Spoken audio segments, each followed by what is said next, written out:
All right, then we're going to be looking at multiplying radicals.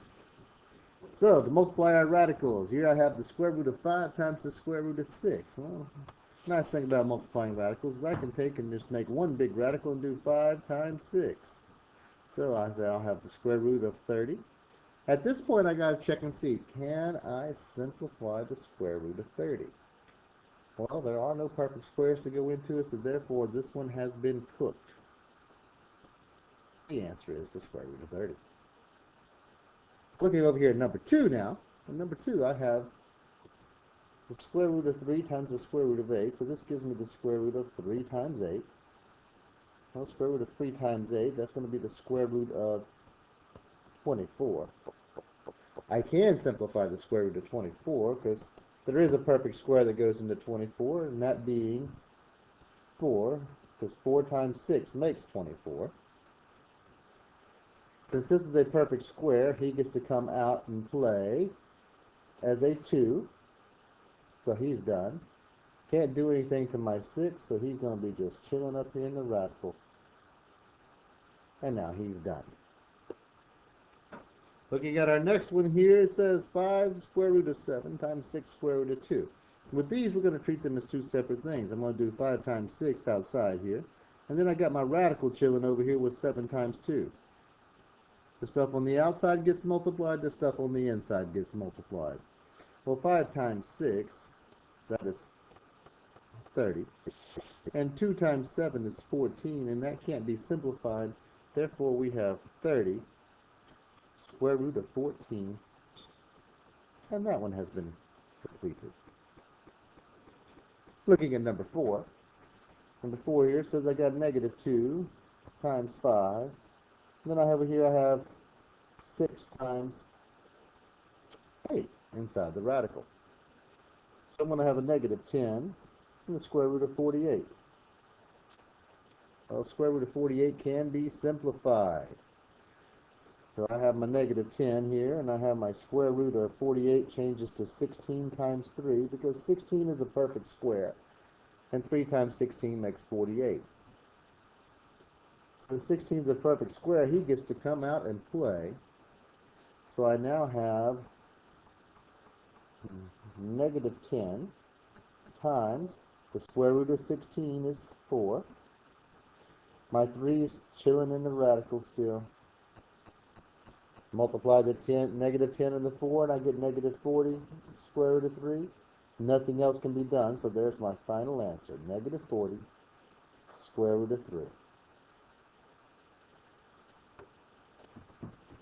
Okay. Looking at some more examples here, we have problem number 5. It says negative 6 square root of 2 times negative 8 square root of 2. So here this becomes, well, a negative 6 times a negative 8. And then this becomes square root of 2 times 2. Well, 6 times 8 is going to give me 48. And the two negatives make that a positive. This becomes the square root of 4. Oh, beautiful. 4 is a perfect square, so he gets to come out and play. So I now have 48 times 2. 48 times 2 is 96. And so number 5, the answer is 96.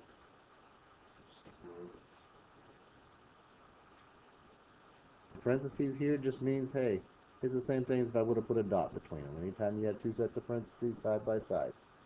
This one up here means I'm going to do the square root of 5 times the square root of 5, which means I'm really doing square root of 5 times 5, which is square root of 25, and the square root of 25, well, that's a nice, pretty, perfect square. We can tell that here because that's a pair. So he gets to come out and play as 5.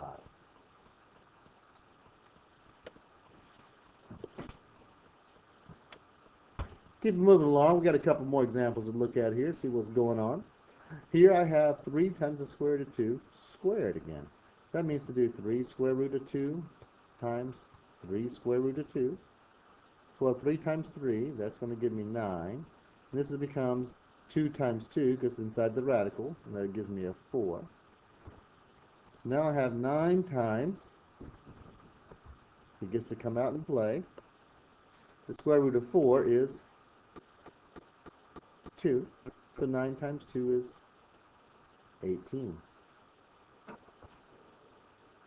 Over here, we got a crazy looking problem. It's got fractions all over the place.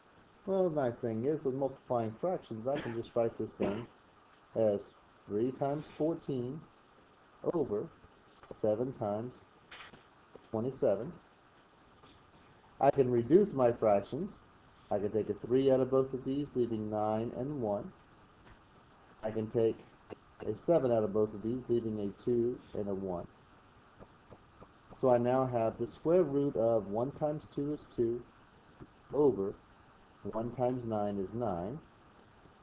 Rewrite the fraction as the square root of 2 over the square root of 9. Hey, 9 is a perfect square. So I can rewrite that as the square root of 2 over 3.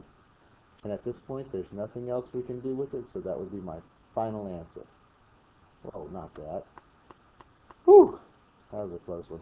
Square root of 2 over 3. We're going to do the same thing with the one down here on the bottom.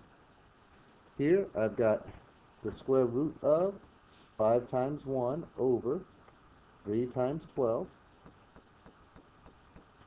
So that gives me the square root of 5 times over 36. Separate this out to the square root of 5 over the square root of 36.